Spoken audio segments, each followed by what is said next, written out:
See, we have the power in our hands. Like those little boys, we have that kind of power, that kind of genius, that kind of fortune, that kind of wealth, that kind of happiness, that kind of sense of fulfillment in our hands. We have that. We have that. It's in our hands. It's on us. And nobody can make that decision for us. We can give it away. We can give it to the company store for $400 or $500 a week. Or we can exchange it for how people think about us, how they feel about us, and go through life and resign ourselves to be miserable as we go to our graves, looking good for everybody else, except to ourselves. Or we can decide, hey, wait, this is the only life that I have. And that is my volcano. And I'm going to take the leap of faith. I'm going to jump in it. And I'm going to handle it because I know the universe will never give me anything I don't have the capacity to handle.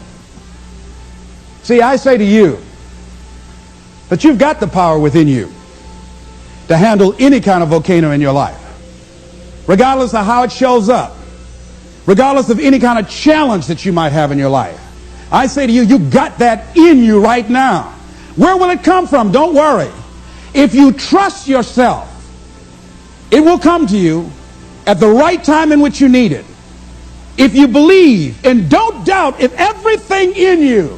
And looking at that, and looking at some of the definitions of options: decision, self-determination, choice, preference, desire. I want to share something with you that's relative to critical options, because we all have them in our lives. And I want to ask you a question. What is the focus of your life? What is the focus of your life? In life, you have a critical option. You can take a stand in your life, or you can follow the crowd.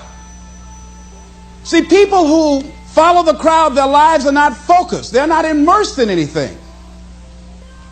People who take a stand, they're living a life that has some power, a life of achievement, a life that has some meaning. People that are taking a stand in life, they are consciously involved in a process to design a life of substance. People who are following the crowd, these are people that they're just doing what everybody else is doing.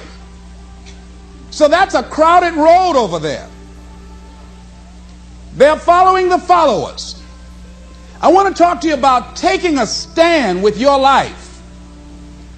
And what are some of the things we can do that will enable us to give our lives up in a way that has some purpose and meaning, that can be real for us, that can give us a sense of fulfillment, of joy and happiness and peace of mind.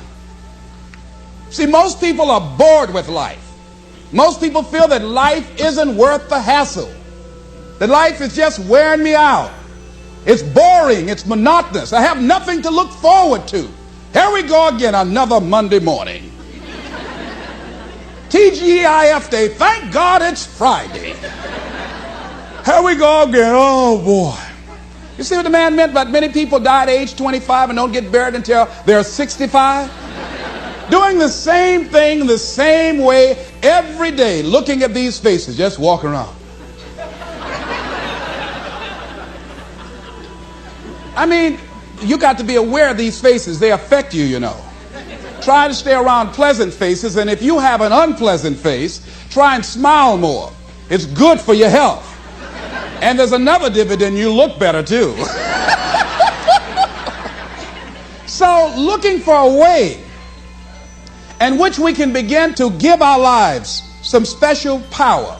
Number one, commit yourself to giving your best at all times. Now, that's not easy. See, most people, and particularly those who are working in corporations, they're finding now they've got to change their behavior. We're now involved in a world economy. We will never do business the way in which we've done business in the past. We will never be able to, in the American workplace, do just enough to get by. Now the standards have been raised. Quality and productivity has been increased because of the competition. And so now average performance will not be enough. This is a new day. Competition is fierce. So people who've been locked into a behavior pattern are working just hard enough to keep from getting fired. They're being laid off, are forced into early retirement. It's a new game now. So now more than ever, it's about increased productivity. Now more than ever, it's about superior quality service. Now more than ever, it's about creating a positive atmosphere in the workplace. And people that have that competitive age, people that are hungry to make it. So you got to be hungry now. You can't just casually walk around, well, I'll get to it later on. Oh, no, this is a new day right now. Committing yourself to give your best at all times, regardless of the competition to do otherwise, or the influences of negative people that will tell you, hey, look here, don't push yourself too much. Now's the time to push yourself, to always get in the habit of giving the best that you have to share. Thinking about a situation where I had to give a lecture out in Los Angeles, California for Xerox Corporation. Well, part of what I do when my profession is doing corporate training. My passion is doing training with kids. So when I go someplace, I always try and arrange for a community group to have a group of young people together for me to work with them on a volunteer basis in the evening. So I decided to go into an area of Los Angeles to talk with someone about doing that, and they suggested that I come to speak at a community center right outside Los Angeles at Carson Community Center. And because of the gangs in Los Angeles, one of the young men that was coming there to organize it, and his mother, he had a twin brother, and he took an interest in me because I have a twin. And his twin brother was the victim of a gang ritual. They brought in a new member in a gang, and he had to prove that he was really with them and committed. And his job was just to select anybody at random and kill them. And he did that as this young guy was coming out of a store. So they told me, Mr. Brown, would you come over and talk to the teenagers here? There's a lot of depression and despair and hopelessness and people feeling powerless about the gangs. And bring with you some handouts and materials so you can do a workshop. And parents will be involved too. Would you be willing to do that? I said, well, I'm doing a full-day seminar, and I'm usually just physically exhausted afterwards. How many people you say you're going to have? We guarantee at least 400 to 500 people there.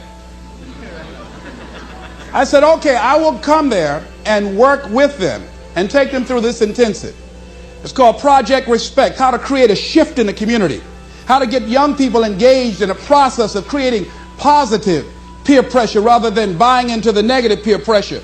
Instruments and techniques of how we can provide ongoing coaching for young people to begin to change how they see themselves and their values, and how to resist negative peer pressure. So I came there after working in a seminar, totally exhausted, in that Los Angeles traffic. It took over an hour to get there. Got there, they only had 7 people. I had an attitude.